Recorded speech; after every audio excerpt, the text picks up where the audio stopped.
bahwa MBG ini manfaatnya sangat banyak. Mas, mohon maaf saya mau cerita sedikit Singkat, Bang. ke adik-adik mahasiswa. Mungkin beliau karena tinggal di kota ya.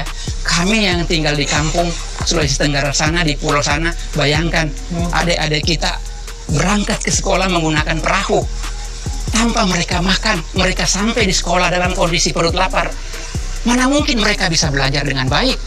Mana mungkin mereka bisa konsentrasi di sekolah kalau berangkat ke sekolah dalam kondisi lapar? Mungkin iya bagi orang-orang kota, tapi bagi kami orang-orang yang di kampung, yang di pelosok sana, sangat membutuhkan program MBG ini. Karena tidak pernah ada dalam sejarah anak-anak kita diberi makan, ya.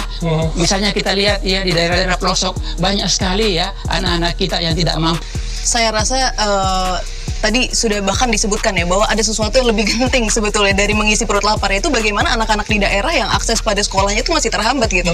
Saya tidak bisa membayangkan ya, saya mungkin orang kota, tapi saya kalau membayangkan pada posisi itu, anak-anak itu, mereka harus sedemikian rupa berusahanya sampai mungkin harus menyeberangi jembatan putus dan sebagainya untuk sampai ke sekolah, dan di sekolah mendapatkan makan bergizi ya, itu menjadi sangat minor ya dibanding bagaimana perjuangan dia untuk harus ke sekolah gitu. Nah saya rasa sebelum kita memberikan yang sunnahnya begitu ya, yang tambahan-tambahan ya, additionalnya, yaitu dari bentuk MBG ini, makan bergizi gratis, apa yang wajib-wajib dan standarnya perlu dipenuhi dulu gitu. Menurut kami sih seperti itu.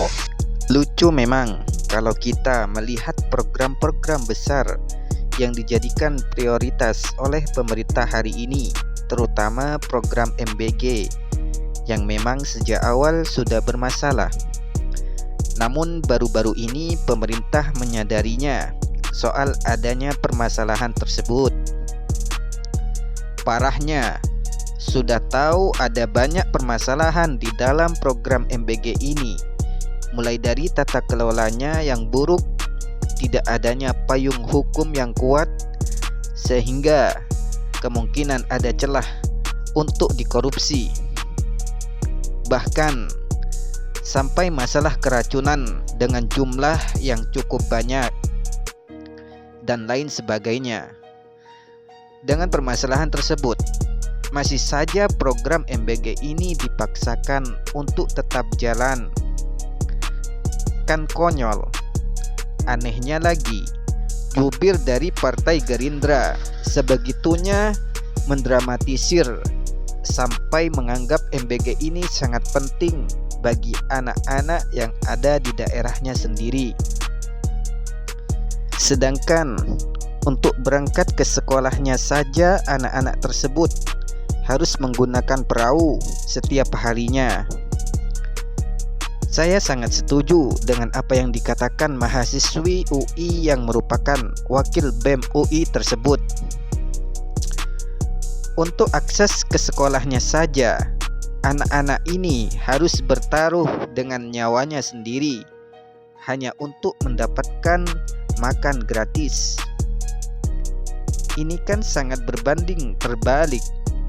Yang seharusnya pemerintah menyediakan akses yang nyaman dan aman bagi anak-anak untuk berangkat ke sekolahnya.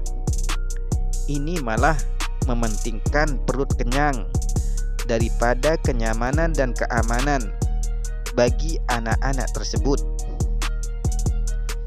Dari sini saja kita bisa menilai bahwasanya MBG ini lebih kepada proyek pemerintah dengan para pemodal besar yang dibungkusnya dengan nama makan bergizi gratis.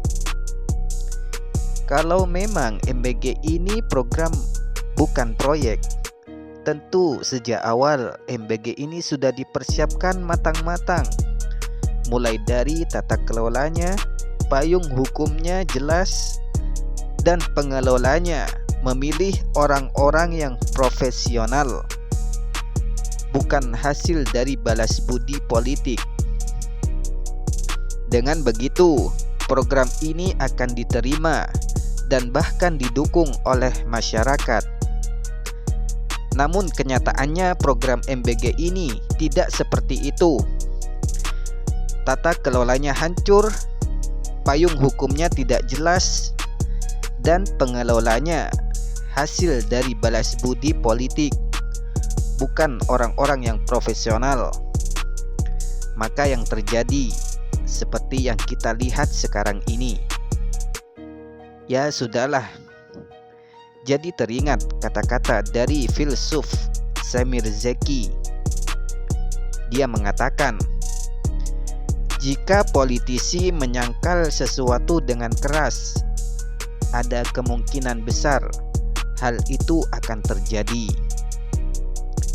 Salam akal sehat, merdeka.